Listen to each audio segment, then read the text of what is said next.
Joe Frazier était plus qu'une simple légende de la boxe, il était un guerrier qui a défini une époque. Quand il est décédé en 2011 d'un cancer du foie, des hommages ont afflué du monde entier pour honorer son héritage.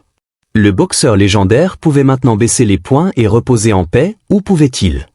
14 ans après sa mort, des ouvriers au Ivy Cemetery à Philadelphie ont remarqué quelque chose d'étrange sur sa tombe, ce qui a forcé les officiels de la ville à demander une ouverture d'urgence du tombeau.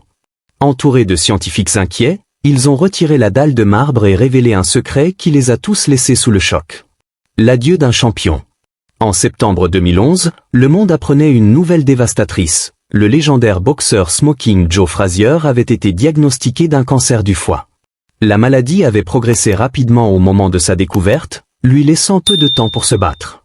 La nouvelle de sa maladie a envoyé des ondes de choc dans le monde de la boxe. Les fans, les combattants et les légendes du sport se sont ralliés derrière lui, offrant soutien et prière pour l'homme qui avait tant donné au sport. Son rival de longue date, Muhammad Ali, qui avait lutté contre la maladie de Parkinson pendant des décennies, était parmi les premiers à offrir des mots d'encouragement. Malgré leur féroce compétition dans le ring, il y avait toujours un profond respect tacite entre ces deux guerriers. Alors que l'état de Frazier empirait, des hommages et messages affluaient du monde entier. Beaucoup espéraient qu'il trouverait un moyen de s'en sortir, comme dans ses combats. Mais c'était une bataille qu'encore Smoking Joe ne pouvait pas gagner. Le 7 novembre 2011, 2 mois seulement après son diagnostic, Joe Frazier est décédé à l'âge de 67 ans. Sa mort a été accueillie par un flot de chagrin et d'hommages, non seulement de la communauté de la boxe, mais d'athlètes, d'artistes et de leaders mondiaux. Muhammad Ali, son plus célèbre adversaire, a publié une déclaration émouvante qui a résonné avec les fans partout. Le monde a perdu un grand champion. Je me souviendrai toujours de Joe avec respect et admiration. George Foreman, qui avait famously vaincu Frazier en 1973, l'a qualifié d'un des hommes les plus durs à entrer dans le ring. Des combattants de toute génération, Lennox Lewis, Mike Tyson, Evander Holyfield et d'innombrables autres, ont reconnu l'influence de Frazier sur leur propre carrière. Au-delà du monde de la boxe, des célébrités, des politiciens et des fans ordinaires ont partagé leurs souvenirs du combattant implacable avec le crochet gauche puissant. Il était issu d'un milieu modeste, avait combattu l'adversité et s'était mesuré au plus grand de tous les temps. Son histoire était celle de la résilience, du courage et d'une détermination inébranlable. Peu de gens le savaient à ce moment-là, mais ce ne serait pas la dernière fois que Frazier laisserait le monde sans voix. La prochaine fois, ce ne serait pas à cause de son crochet gauche ou de ses pieds agiles, ni du diagnostic choquant qui avait abrégé sa vie extraordinaire. Son prochain exploit serait quelque chose que personne n'aurait jamais pu imaginer, surtout d'un homme sans vie enterré à 1,80 m sous terre. Le décès de Frazier et son enterrement initial. Frazier est décédé le 7 novembre 2011 à l'âge de 67 ans. Malgré ses immenses contributions à la boxe et son statut d'icône culturelle, les arrangements funéraires n'étaient pas aussi grandioses qu'on pourrait l'attendre pour une légende du sport. Il a initialement été enterré dans un mausolée non marqué, un arrangement temporaire qui manquait de la reconnaissance qu'un combattant de son calibre méritait. Sa famille, bien que dédiée à l'honorer, faisait face à des difficultés financières pour organiser un mémorial plus approprié. En fait, les dernières années de Frazier avaient été marquées par des difficultés financières, en grande partie dues à des erreurs commerciales et un manque d'endossement lucratif que d'autres grands de la boxe avaient obtenu. Contrairement à Ali, dont le charisme et la marketabilité lui avaient rapporté des millions même après la retraite, Frazier luttait pour capitaliser sur son héritage. Son ancien gymnase de boxe florissant à Philadelphie avait également rencontré des difficultés, le laissant sans un filet de sécurité financier solide dans ces dernières années. Reconnaissant le besoin d'un hommage plus approprié, Floyd Mayweather Jr. Champion de boxe invaincu et admirateur de Frazier, est intervenu pour offrir une aide financière. Mayweather, malgré sa personnalité brash et son image publique controversée, avait un profond respect pour l'histoire de la boxe et ses légendes. Il s'est engagé à couvrir les coûts du nouveau tombeau de Frazier, s'assurant que Smoking Joe est un lieu de repos digne de ses contributions au sport. Le 10 novembre 2012, environ un an après son décès, Frazier a été réenterré dans un crypte redessiné au Ivy Cemetery à Philadelphie. Ce nouveau lieu de repos a été soigneusement conçu pour refléter son héritage. Le crypte présente une image gravée de Frazier affichant fièrement à la fois sa médaille d'or olympique de 1964 et sa ceinture de champion du monde poids lourd. Il sert de représentation visuelle de son parcours d'un background sous-privilégié à Beaufort, en Caroline du Sud, à devenir l'un des plus grands poids lourds de l'histoire de la boxe. La décision de le réenterrer dans un lieu plus honorable n'était pas seulement une question d'esthétique, c'était pour s'assurer que son héritage reste intact pour sa famille, ses fans et la ville de Philadelphie. Le nouveau mémorial est devenu un endroit où les gens pouvaient correctement rendre hommage. Les visiteurs du monde entier avaient maintenant un site dédié pour honorer l'homme qui avait tant donné au sport et inspiré des générations de combattants. Malheureusement, il semblait que Frazier n'était pas destiné à reposer en paix tout de suite. L'homme qui avait combattu la pauvreté et défié des dizaines de boxeurs dans le ring était sur le point de lancer un dernier coup de poing, un qui laisserait sa famille, ses fans et même un groupe de scientifiques dans un choc complet. La découverte de préoccupations structurelles. Ivy Hill Cemetery, connu pour sa flore et faune rare et protégée, a longtemps été un sujet d'intérêt pour les chercheurs environnementaux et les scientifiques. Au fil des ans, son écosystème unique a attiré des experts étudiant les interactions entre la vie végétale et les terrains d'enterrement. La biodiversité distinctive du cimetière, composée de mousses rares, de champignons et d'arbres centenaires, en fait un lieu précieux pour la recherche scientifique. Lors d'une de ses études de routine, un groupe de scientifiques inspectant la flore a fait une découverte inattendue. Alors qu'ils examinaient la végétation poussant près de plusieurs tombes, ils ont remarqué un pattern inhabituel de fissures se formant sur les surfaces des pierres. Au début, les chercheurs soupçonnaient que l'érosion naturelle ou des légers mouvements du sol pouvaient être responsables des fissures. Cependant, lors d'un examen plus approfondi, ils ont réalisé que ces fissures n'étaient pas distribuées aléatoirement. Les dommages étaient disproportionnellement concentrés autour d'un site de tombe particulier, le tombeau de Joe Frazier. Curieux de cette irrégularité, les scientifiques ont conduit une évaluation préliminaire. Les fissures sur les tombes environnantes semblaient superficielles et sporadiques, tandis que celles sur le crypte de Frazier étaient plus profondes, plus prononcées et semblaient s'étendre à un rythme accéléré. Les dommages s'étendaient à travers la base de la structure, avec des fissures fines mais notables remontant le long des bords.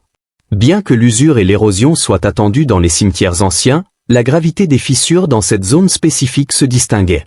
Pour éliminer les causes environnementales, les chercheurs ont vérifié les facteurs communs qui pourraient expliquer les dommages. Ils ont analysé la flore locale, la composition du sol et les niveaux d'humidité. Certaines plantes poussant autour de la tombe de Frazier étaient connues pour leurs racines profondes, mais aucune n'était suffisamment invasive pour causer un tel stress structurel. Les échantillons de sol ne montraient aucun signe immédiat d'activité chimique inhabituelle, et il n'y avait pas de rapport récent de fortes pluies ou d'activité sismique qui pourrait expliquer des mouvements soudains du sol. Avec leurs théories initiales échouant à expliquer le phénomène, l'équipe a étendu son étude. Ils ont cartographié les emplacements de toutes les fissures visibles dans le cimetière, marquant les zones avec les dommages les plus sévères. Les résultats montraient une concentration claire de détérioration structurelle à proximité de la tombe de Frazier. Bien que quelques tombes voisines montrent des fissures mineures, aucune n'affichait le même niveau de détresse. Certains membres de l'équipe ont inconfortablement plaisanté que Frazier pourrait lancer des coups de poing depuis l'au-delà. Les blagues mises à part, la vérité était indéniable. Quelque chose se passait à l'intérieur du tombeau. L'équipe de recherche a déplacé son attention entièrement vers les anomalies structurelles. Ils ont utilisé des outils de précision pour mesurer la progression des fissures, documentant les changements sur une période de plusieurs jours. Chocam, ils ont observé que les fractures s'élargissaient à un rythme qui défiait les processus d'érosion normaux. Certaines pierres à la base du tombeau semblaient mal alignées, soulevant la possibilité qu'une pression interne se construise à l'intérieur de la structure.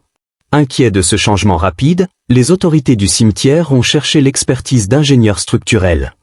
Les ingénieurs ont conduit des tests de surface et des scans du sol pour détecter toute perturbation souterraine potentielle.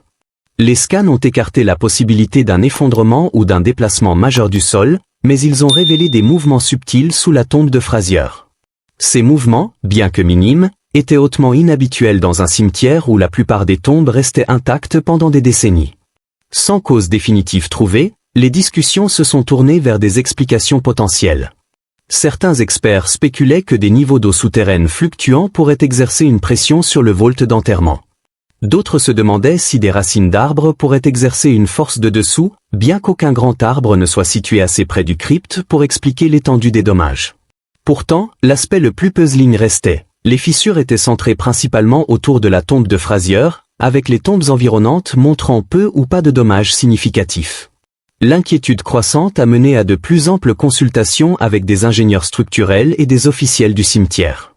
Si laissées sans contrôle, les fissures s'étendant pourraient mener à des échecs structurels plus significatifs, potentiellement compromettant l'intégrité du tombeau lui-même. La possibilité d'une perturbation souterraine, comme un mouvement dans le vault d'enterrement ou une pression sous surface, a été considérée. Cependant, sans inspection directe, il était impossible de déterminer la cause exacte. Alors que les fissures continuaient de s'étendre avec le temps, le problème ne pouvait plus être ignoré. Les autorités du cimetière, aux côtés de l'équipe de recherche, ont délibéré sur les prochaines étapes. Sans explication immédiate pour les fissures et le risque de dommages supplémentaires augmentant, ils ont conclu que la seule façon de pleinement comprendre la situation était d'ouvrir le tombeau et d'enquêter sur son état. La famille de Frazier a été immédiatement contactée pour demander la permission. Compréhensivement, ils étaient réticents à laisser un groupe de scientifiques profaner le lieu de repos de Joe. Mais quand on leur a expliqué à quel point la situation était dangereuse, ils ont finalement donné leur bénédiction.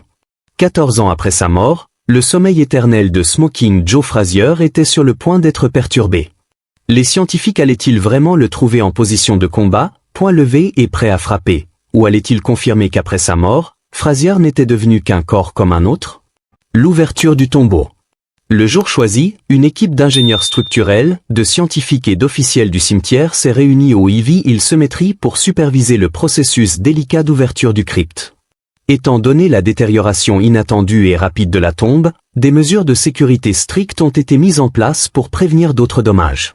Les experts ont apporté un équipement spécialisé, incluant des scanners laser, des capteurs d'humidité et des outils de monitoring sismique, pour s'assurer que tout risque potentiel, comme des effondrements soudains ou des mouvements instables du sol, soit détecté avant le début des travaux.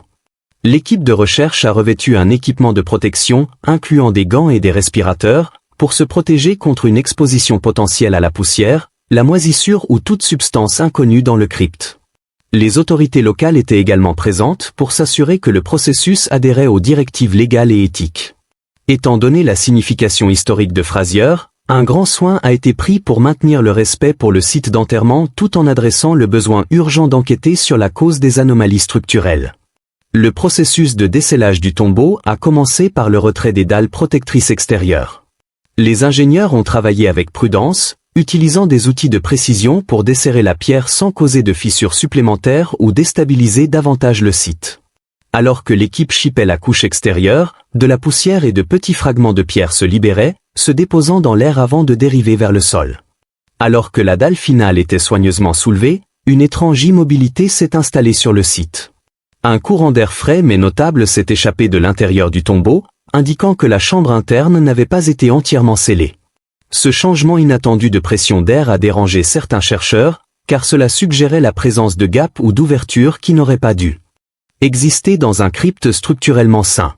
Avec la chambre d'enterrement maintenant accessible, des lumières haute puissance ont été dirigées à l'intérieur, illuminant l'espace. L'équipe s'attendait à voir un vault bien préservé, possiblement avec des signes mineurs de vieillissement. Au lieu de cela, ce qu'ils ont trouvé défiait leurs attentes. La première chose qu'ils ont remarquée était le déplacement du vault d'enterrement lui-même. Au lieu de reposer dans sa position originale, le cercueil semblait légèrement déplacé, incliné à un angle suggérant un mouvement au fil du temps. C'était hautement inhabituel, car les vaults d'enterrement sont conçus pour rester intacts même sous des conditions de tassement naturel. Un examen plus approfondi a révélé de fines fissures en toile d'araignée courant le long des murs de la chambre, formant des patterns inhabituels qui ne ressemblaient pas à une érosion standard ou à des fractures de stress. Ces formations étaient inconsistantes avec ce qui serait attendu d'une usure naturelle ou de changements environnementaux. Les scientifiques ont immédiatement commencé à documenter ces irrégularités, prenant des photographies et des mesures pour analyser plus tard. De plus, il y avait des signes d'humidité à l'intérieur du tombeau, bien qu'aucune source d'eau claire ne soit visible. L'air dans la chambre portait une odeur distincte de moisie mélangée à quelque chose d'autre que les chercheurs ne pouvaient pas immédiatement identifier. Malgré leur vaste expérience avec l'excavation et la préservation, aucun d'eux n'avait rencontré un crypte affichant ces conditions spécifiques auparavant. Alors que l'équipe scrutait plus profondément dans la chambre, une réalisation soudaine les a frappés. Quelque chose n'allait pas. Le crypte contenait des éléments qui n'auraient pas dû être là. L'un des chercheurs a haleté audiblement, reculant en choc. D'autres se sont rapidement rassemblés plus près, leurs expressions passant de la curiosité à l'incrédulité. La découverte devant eux était complètement inattendue et soulevait plus de questions que de réponses. Pendant un moment, le site était silencieux, comme si tout le monde essayait de processer ce qu'il voyait. Certains membres de l'équipe ont rapidement commencé à prendre des notes, tandis que d'autres échangeaient des regards nerveux. Même les plus expérimentés parmi eux semblaient dérangés. Les conditions à l'intérieur du tombeau, les patterns inhabituels sur les murs et le vault d'enterrement mal placé pointaient tous vers une anomalie qui n'avait pas encore été expliquée. La révélation. Avec le tombeau maintenant pleinement ouvert et le crypte exposé, l'étape suivante était de soigneusement retirer le cercueil pour examen. Étant donné les signes inattendus de mouvement dans le vault d'enterrement, l'équipe a procédé avec une extrême prudence. Une équipe spécialisée d'experts en préservation, aux côtés d'analystes forensiques, se tenait prête alors que le lourd couvercle du cercueil était soulevé. Dès que l'intérieur a été révélé, une vague immédiate de choc s'est propagée à travers les chercheurs assemblés. Le corps de Joe Frazier, malgré plus d'une décennie enterré, était dans un état presque pristine. Ses restes ne montraient aucune décomposition significative, quelque chose d'autrement inhabituel étant donné les processus naturels de décomposition. Même sous des conditions de préservation optimales, les corps subissent typiquement une dégradation considérable au fil du temps. Pourtant, les traits de Frazier restaient intacts. Sa peau, bien que pâle et légèrement affaissée, retenait une apparence presque lifelike malgré les 14 ans passés sous terre. Les scientifiques ont échangé des regards perplexes, luttant pour comprendre ce qu'ils voyaient.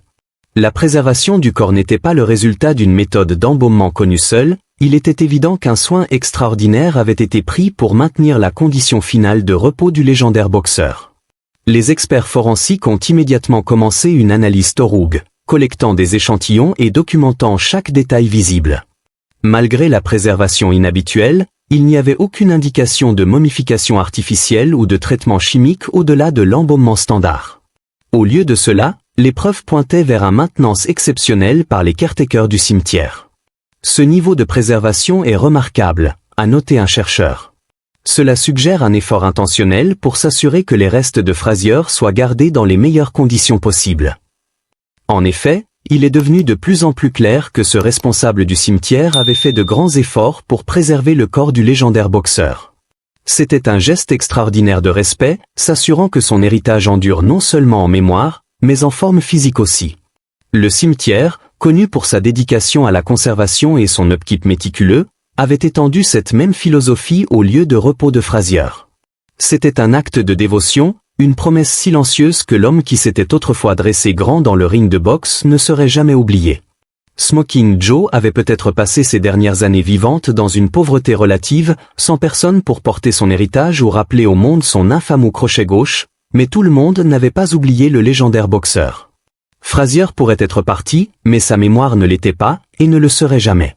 La découverte choquante, cependant, alors que les chercheurs continuaient leur examen méticuleux, ils ont découvert quelque chose d'encore plus startling, quelque chose qui a envoyé une vague d'inquiétude à travers l'équipe.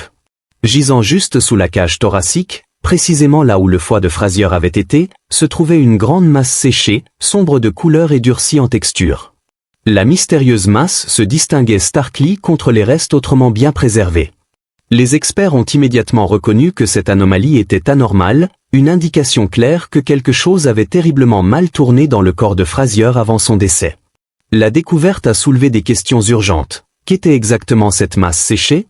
Était-elle liée à sa mort? Et pourquoi était-elle restée si proéminemment intacte tandis que le reste de son corps était si soigneusement préservé? Joe Frazier avait été diagnostiqué d'un cancer du foie en septembre 2011, en seulement 2 mois, il avait succombé à la maladie. La vitesse de son déclin avait été alarmante, choquante pour les fans et les professionnels médico-aliques. Maintenant, alors que l'équipe de recherche étudiait la masse durcie là où son foie avait été, une réalisation grim s'est installée. Cette croissance anormale suggérait que la maladie avait progressé bien plus agressivement que compris initialement. C'était probablement la cause racine de sa détérioration rapide. Des spécialistes forensiques ont théorisé que la masse était un remnant d'une croissance cancéreuse extensive et non contrôlée. Étant donné son état séché et durci, il semblait que la maladie avait consumé son foie à un rythme accéléré, laissant derrière elle seulement un remnant solidifié de ce qui avait été un organe vital. Cela pourrait expliquer pourquoi son état s'était empiré si rapidement. Si le cancer avait atteint ce stade au moment du diagnostic, les options de traitement auraient été extrêmement limitées. A. Observer un pathologiste. Il est possible que, au moment où il a été détecté, les dommages étaient déjà irréversibles. La présence de la masse séchée indiquait que le foie de Frazier avait subi des changements pathologiques extrêmes avant sa mort. Cette découverte a jeté une nouvelle lumière sur ces derniers jours, confirmant les soupçons que la nature agressive de sa maladie avait laissé les médecins avec peu de temps pour agir. Une analyse histologique serait requise pour pleinement comprendre la composition de la masse, mais des examens préliminaires suggéraient une sévère nécrose ou mort tissulaire causée par une progression rapide du cancer. Si le cancer s'était propagé indétecté pendant des mois ou même des années avant le diagnostic, cela expliquerait pourquoi le déclin de Frazier avait été si rapide une fois les symptômes apparents. Cette découverte n'a pas seulement fourni un nouvel insight sur le dernier combat de Frazier contre le cancer, mais a aussi souligné la nature brutale de la maladie. Même le coup de poing le plus fort et le plus méchant n'aurait pas pu gagner contre cette forme de cancer. Le dernier combat de Frazier avait été biaisé contre lui dès le début, et le monde n'avait pu que pleurer pour l'injustice. L'hommage final.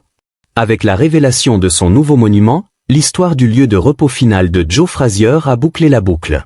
Ce qui avait commencé comme un mystère et une préoccupation sur son enterrement s'est transformé en un moment de réflexion sur sa vie extraordinaire. Smoking Joe a combattu des batailles à la fois dans et en dehors du ring, se tenant droit contre l'adversité avec le cœur d'un vrai champion. Même dans la mort, il semblait que les forces de la nature ne pouvaient pas le réclamer. Tandis que le temps avait laissé sa marque sur les tombes environnantes, le lieu de repos de Frazier défiait les éléments. Son corps, remarquablement préservé, se tenait comme un testament aux soins et au respect qu'il commandait, non seulement du monde, mais de ceux qui avaient assuré que sa mémoire reste intacte. Suivant les découvertes choquantes dans son tombeau, les experts ont travaillé méticuleusement pour restaurer et renforcer le site d'enterrement. Les fissures ont été scellées, les barrières d'humidité renforcées, et l'intégrité structurelle pleinement restaurée pour prévenir une dégradation supplémentaire. Les caretakers du Heavy Hill Cemetery ont assuré que le lieu de repos final du légendaire boxeur endure, tout comme il l'avait fait, fort, inébranlable et digne de son héritage. Pour les fans de boxe, l'histoire de Frazier reste une inspiration. Il était un combattant qui n'a jamais reculé, un champion qui a donné tout ce qu'il avait dans le ring. Ses batailles avec Muhammad Ali, son triomphe olympique et sa capacité à surmonter l'adversité en ont fait une légende. Mais son héritage sert aussi de rappel des défis que les athlètes affrontent après la fin de leur carrière. Beaucoup, comme Frazier, luttent avec des difficultés financières, des problèmes de santé et les complexités de la célébrité. Son histoire met en lumière l'importance de soutenir les athlètes retraités et de s'assurer que leur contribution ne soit pas oubliée. En fin de compte, Smoking Joe Frazier a enfin reçu la reconnaissance qu'il méritait. Son monument se dresse maintenant comme un hommage permanent à sa grandeur, s'assurant que les générations futures connaîtront son nom et son impact sur le sport. Bien qu'il ait fallu 14 ans, le monde a enfin donné à l'un des plus grands guerriers de la boxe un lieu de repos digne de sa carrière légendaire. Qu'en pensez-vous des secrets cachés dans la tombe de Frazier ? Que pensez-vous qui peut être fait pour aider les sportifs retraités hommes et femmes à vivre une vie meilleure et plus épanouissante ? Faites-le nous savoir dans les commentaires ci-dessous. Merci d'avoir regardé.